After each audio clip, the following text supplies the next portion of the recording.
నిరుద్యోగ మార్చ్కు పిలుపునిచ్చిన నిరుద్యోగులపై ప్రభుత్వం ఉక్కుపాదం మోపుతోంది. నిరుద్యోగ మార్చ్ నిర్వహించకుండా ఎక్కడికక్కడ అక్రమ అరెస్టులు, నిర్బంధాలకు పాల్పడుతుంది.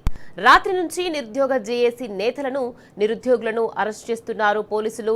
ఓయూలో నిరుద్యోగ జేఏసీ నేతలను ముందస్తుగా అదుపులోకి తీసుకుంటున్నారు. అదేవిధంగా హైదరాబాద్కు జిల్లాల నుంచి నిరుద్యోగులు రాకుండా పోలీసులు అడ్డుకుంటున్నారు. నిరుద్యోగ జేఏసీ నేత రవిని ఆయన స్వగ్రామమైన కొడంగల్లో పోలీసులు అరెస్ట్ చేశారు.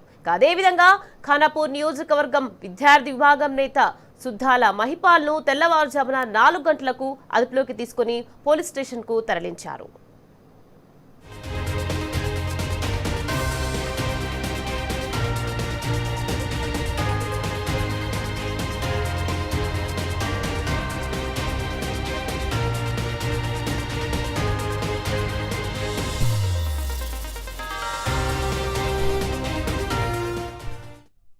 సంవత్సరాలు అయిపోతా ఉంది. కనీసం 11,000 ఉద్యోగాలు వేసి సిగ్గు లేకుండా 70,000 ఉద్యోగాలు వేసినామని చెప్తూ అడుగడుగున ఎక్కడ ఏ చిన్న పిలిపించినా కూడా ఈ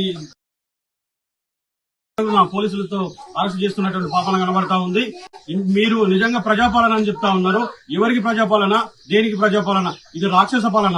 రాక్షసులు ఎట్లా ఇది చేస్తారో మమ్మల్ని రేవంత్ రెడ్డి ప్రభుత్వము తన సొంత నియోజకవర్గంలో నేను పెళ్లికి వస్తే అరెస్ట్ చేస్తున్నటువంటి పాపన కనబడతా ఉంది. ఇది ముమ్మాటికి రాక్షస పాలన.